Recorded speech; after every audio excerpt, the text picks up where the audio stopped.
This house have I built by the grace of Ahura Mazda.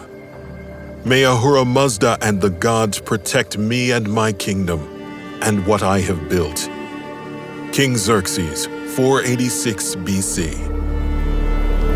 2,500 years ago, in what is now southern Iran, stood an ancient city of awe-inspiring beauty.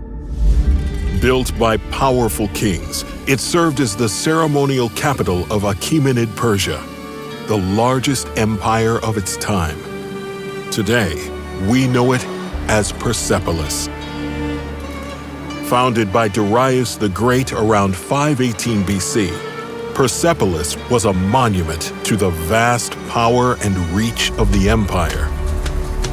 An impressive and intimidating sight to the many visitors that it received.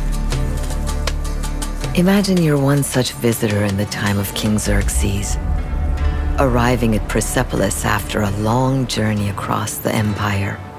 As you ascend the 111 steps of the grand staircase, the sheer size of the city and the spectacular Gate of All Nations, the official entrance to Persepolis, takes your breath away.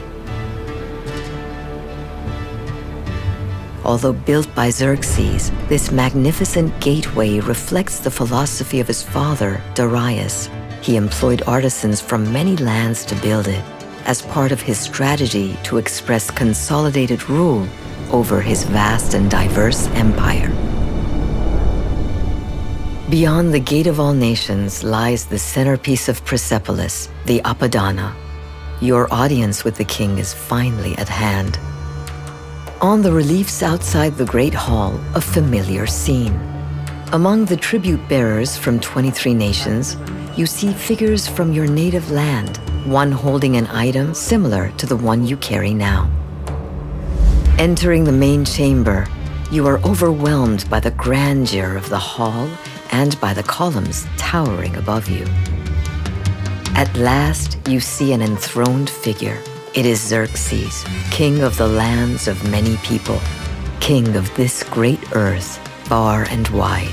You join the procession towards him, holding up your offering as a humble tribute to the most powerful person in the ancient world. The king's absolute power was also on full display in the large audience hall known as the Hall of 100 Columns. Historians speculate that the hall was used by the army for important military rituals and ceremonies. Work on the hall began under Xerxes, but would be completed by his son, Artaxerxes. Buildings of this scope took decades to finish, as construction materials were sourced from around the empire.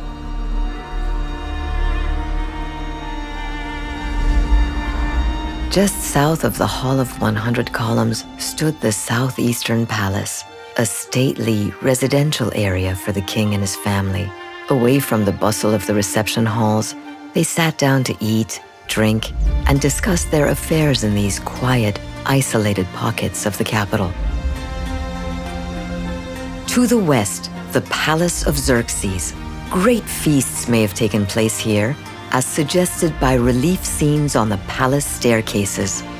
During these lavish events, servants and attendants filed in, carrying vessels of silver and gold overflowing with delicacies from around the empire. Yet no empire lasts forever. 2 centuries later, Persepolis would fall, burned to embers by Alexander the Great in 330 BC. Since then, the remains of Persepolis have endured, a reminder of the might of the Achaemenid Empire and the diversity of nations once under its rule. We still have much to learn from these ruins. Just as Persepolis was built over time, our understanding of this iconic city evolves as we continue to delve into the inspiring past of ancient Persia.